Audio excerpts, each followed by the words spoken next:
কাহিনীর শুরুতে আমরা জ্যাক নামের এক লোককে দেখি, যে মাত্রই ঘুম থেকে উঠেছে। সে উঠেই নিজের রেডিও চালু করে, কিন্তু সেখানে কিছুই বাজছিল না। জ্যাকের মনে হলো হয়তো রেডিওটাই নষ্ট হয়ে গেছে। এরপর সে তার কয়েকজন বন্ধুকে ফোন করার চেষ্টা করে, কিন্তু ফোনটাও একেবারেই কাজ করছিল না। এরপর সে তৈরি হয়ে নিজের অফিসের উদ্দেশ্যে রওনা হয়। পথে গাড়িতে পেট্রোল ভরার জন্য সে একটা পেট্রোল পাম্পে থামে, কিন্তু দোকানের ভিতরে গিয়ে সে দেখে ক্যাশ কাউন্টারে কেউ নেই। সে চারপাশে কাউকে খুঁজতে থাকে। তখনই হঠাৎ রান্নাঘর থেকে ধোঁয়া বেরোতে দেখে। জ্যাক ভিতরে যায় এবং দেখে কেউ যেন পানি ফুটতে বসিয়ে কোথায় যেন চলে গেছে। ওখানে পাশের একটি টয়লেটের দরজা ভেতর থেকে বন্ধ ছিল, তাই জ্যাক ভাবে ভিতরে নিশ্চয়ই কেউ আছে। কিন্তু দরজা খোলার পর সেখানেও সে কাউকে পায় না। এরপর জ্যাক ওই জায়গা থেকে একটু দূরে যায় এবং দেখে পিছনের রাস্তাটা নয়, এই রাস্তাতেও কেউ নেই। এবার জ্যাকের কাছে ব্যাপারটা খুব অদ্ভুত লাগতে শুরু করে। তবে সে ভাবে, চলো অফিসে গিয়ে দেখি, ওখানে অন্তত কাউকে তো পাবো। আরও কিছু দূর যাওয়ার পর সে দেখে একটা বাড়ির ভেতরে যেন নড়াচড়া হচ্ছে। জ্যাক তৎক্ষণাৎ গাড়ি থামিয়ে ওই বাড়িতে যায়। সে দরজায় নক করে, কিন্তু কেউ দরজা খোলে না। অবশেষে বিরক্ত হয়ে জ্যাক কাঁচ ভেঙে ভেতরে ঢোকে। ভিতরে গিয়ে দেখে পুরো বাড়িটাই ফাঁকা, আর রান্নাঘরে পাইপ ভাঙার কারণে পানি লিক হচ্ছিল। জ্যাক পানির সাপ্লাই বন্ধ করে দেয় এবং ওই বাড়ি থেকে বের হয়ে অফিসের দিকে রওনা হয়। এরপর কিছুটা সামনে গিয়ে সে দেখে রাস্তার মাঝখানে একটা গ্যাস ট্যাঙ্কার দাঁড়িয়ে আছে। সে ট্যাঙ্কারের ভেতরে ঢুকে পড়ে এবং সেখানে পড়ে থাকে একটা ওয়াকিটকির সাহায্যে কারো সঙ্গে যোগাযোগ করার চেষ্টা করে, কিন্তু সেখান থেকেও কোনো উত্তর মেলে না।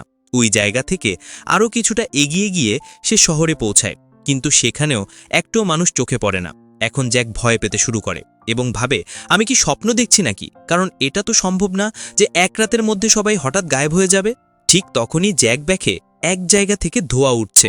সে ভাবে হয়তো ওখানে কেউ আছেই, কিন্তু গিয়ে দেখে সেখানে একটা প্লেন ক্র্যাশ করেছে। জ্যাক ভাবে, চলো প্লেনের ভিতরে মৃত যাত্রীদের তো পাওয়া যাবেই, কিন্তু ভিতরে ঢুকে সেখানেও কিছুই পাওয়া যায় না। এরপর জ্যাক নিজের অফিসে এসে পৌঁছায়, যেখানে সে আসলে এক ধরনের গবেষণার কাজ করছিল।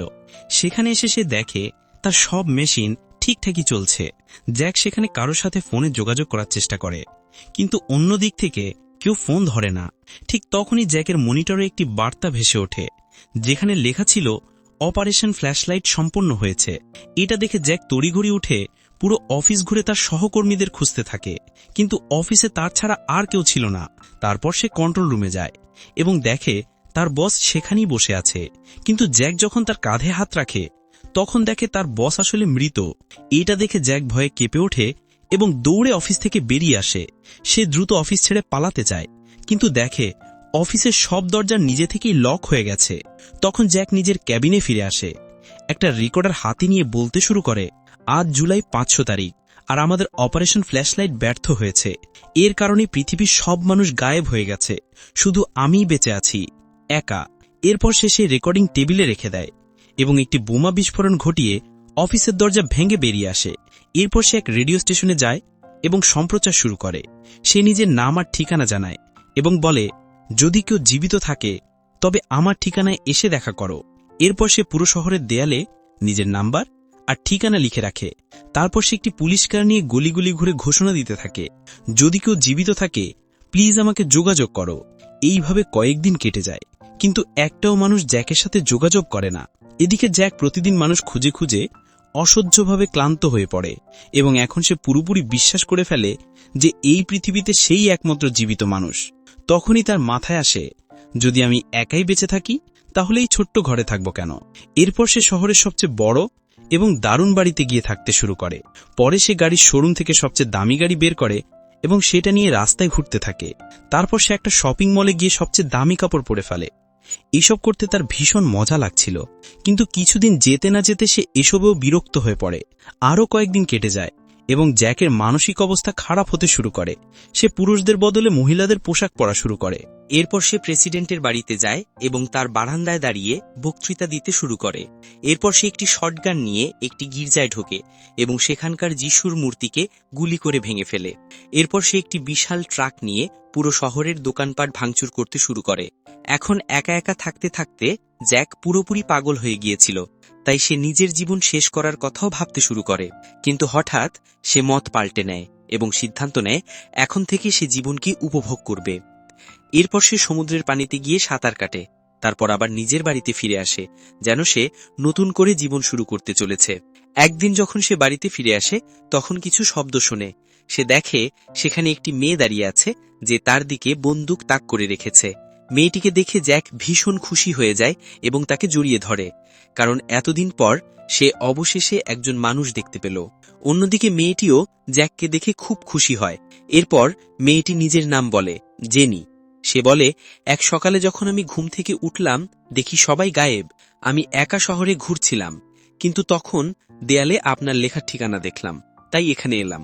এরপর কথা বলতে বলতে জেনি ঘুমিয়ে পড়ে, আর জ্যাকও পাশে বসে তাকে দেখতেই থাকে। কিছুক্ষণ পর জ্যাকও ঘুমিয়ে যায়। পরের সকাল তারা দুজন শহরের দিকে যায়, কারণ তাদের মনে হচ্ছিল যদি আমরা দুজন বেঁচে থাকি তাহলে নিশ্চয়ই আর কেউ বেঁচে থাকতে পারে।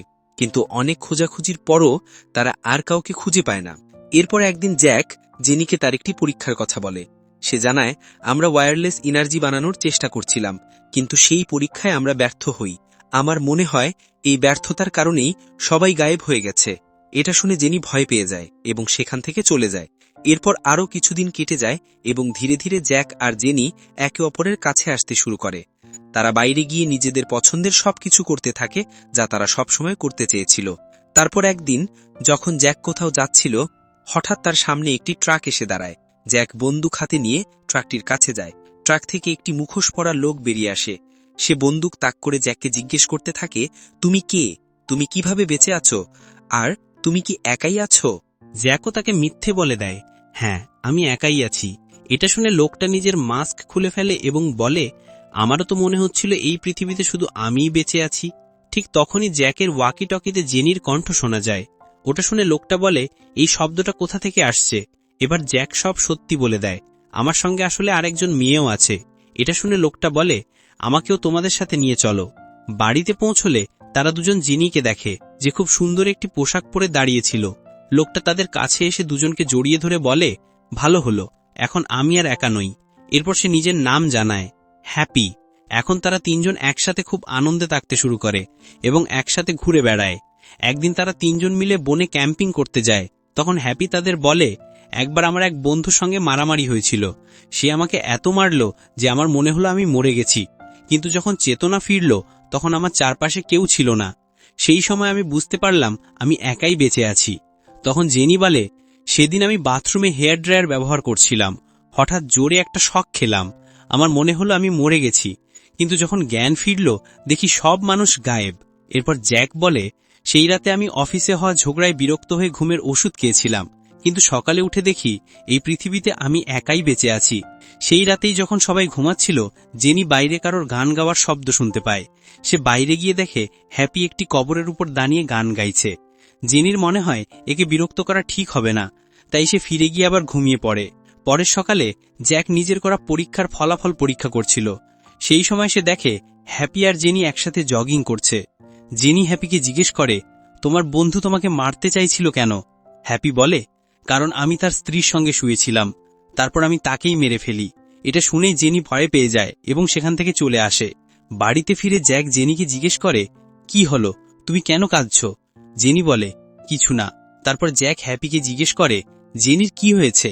হ্যাপি বলে, জানি না, আমি তো তাকে কিছু বলিনি। এরপর জ্যাক ও হ্যাপির মধ্যে ঝগড়া শুরু হয় এবং জ্যাক নিজের গাড়ি নিয়ে সেখান থেকে চলে যায়। তখন হ্যাপিও রেগে গিয়ে একটা গাড়ি নিয়ে জ্যাকের পিছু নেয়। ওদের দুজনকে এত রাগান্বিত দেখে জেনিও নিজের গাড়ি নিয়ে তাদের পিছু নেয়। তখন জ্যাক হ্যাপির গাড়িকে ধাক্কা মারে এবং একটি গর্তে গিয়ে পড়ে, তবে এতে কারো কোনো আঘাত লাগে না। এরপর ওরা আবার মারামারি শুরু করে, কিন্তু ঠিক তখনই জেনি ওদের দিকে বন্দুক তাক করে বলে, তোমরা নিজেদের মধ্যে লড়াই বন্ধ করো। ওরা দুজনেই তার কথা মেনে নেয় এবং জেনির সঙ্গে আবার বাড়ি ফেরার পথে বের হয়। ফেরার পথে জ্যাক বলে, যে ঘটনার পর সবাই গায়েব হয়েছিল সেটা আবার ঘটতে চলেছে। এবার হয়তো আমরা তিনজনও গায়েব হয়ে যেতে পারি। এটা শুনে তারা দুজন ভয় পেয়ে যায়। এরপর তিনজন জ্যাকের অফিসে যায়। সেখানে জ্যাক দেখে আগামীকাল সকাল 6টায় সেই ঘটনা আবার ঘটবে। এখন তাদের যেভাবেই হোক এটা আটকাতে হবে। ঠিক তখনই লাল রঙের এক অদ্ভুত আলো আসে এবং তারা তিনজন অদ্ভুত সব দৃশ্য দেখতে শুরু করে। হ্যাপির মনে হয় দুনিয়া উল্টে গেছে। সে উল্টোভাবে হাঁটতে থাকে, কিন্তু কয়েক মিনিটের মধ্যেই সব স্বাভাবিক হয়ে যায়। তখন হ্যাপি আর জেনি একে অপরকে জড়িয়ে ধরে। এটা দেখে জ্যাকের ভেতর হিংসা জেগে ওঠে। এরপর জ্যাক নিজের রেকর্ডার অন করে বলে, আজ যা কিছু ঘটল এটা কেবল সেই ঘটনার ছোট্ট একটা অংশ। আসল ঘটনা তো কাল ঘটবে, আর তার মূল কারণ হচ্ছে আমার অফিস থেকে বের হওয়া রেডিয়েশন। যদি আমরা আমার অফিসটাই ধ্বংস করে দিই তাহলে সব আবার স্বাভাবিক হয়ে যাবে। এরপর তারা তিনজন একটি গুদামে যায় যেখানে ট্রাক ভর্তি বারুদ মজুদ ছিল। সেই বারুদ জ্যাকের অফিস উড়িয়ে দেওয়ার জন্য যথেষ্ট ছিল। তারপর ট্রাক বোঝাই করে হ্যাপি অফিসের দিকে রওনা হয়, আর জ্যাক আর জেনি সামনে গাড়ি চালাচ্ছিল। সেই সময় জ্যাক জিনিকে বলে, আমরা দুজন আগে কতটা কাছাকাছি ছিলাম, কিন্তু হ্যাপি আসার পর তুমি ওর দিকে ঝুঁকে গেছো। তাহলে এখন সত্যি বলো, তুমি কাকে ভালোবাসো, আমাকে নাকি হ্যাপিকে? জেনি বলে, আমি তোমাদের দুজনকেই পছন্দ করি, কিন্তু হ্যাপিকে নিয়ে আমার ভেতর সহানুভূতি কাজ করে। আমি ওকে যেভাবে ভেবেছিলাম আসলে সে সেভাবে নয়, বরং সে খুব ভালো মানুষ। তারপর জেনি জ্যাকের গাড়ি থেকে নেমে গিয়ে হ্যাপি ট্রাকে উঠে বসে। এটা দেখে জ্যাক প্রচণ্ড রেগে যায়, কিন্তু অসহায়ের মতো কিছুই করতে পারে না। ঠিক তখনই জ্যাক দেখতে পায় যে তার রেডিওতে সংকেত বাজতে থাকে, যার মানে ছিল তার ল্যাবে রেডিয়েশনের মাত্রা অনেক বেড়ে গেছে, আর যদি তারা ট্রাকটিকে অফিসের কাছে নিয়ে যায় তাহলে ট্রাকে থাকা বারুদ বিস্ফোরিত হয়ে যাবে এবং হ্যাপি আর জেনি ওখানেই মারা যাবে।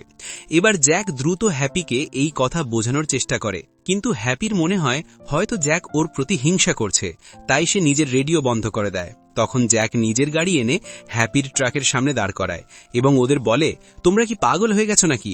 এখন আমার অফিসের রেডিয়েশন লেভেল ভীষণ বেশি, যদি আমরা ট্রাক নিয়ে সেখানে যাই তাহলে তোমরা দুজনেই মরে যাবে।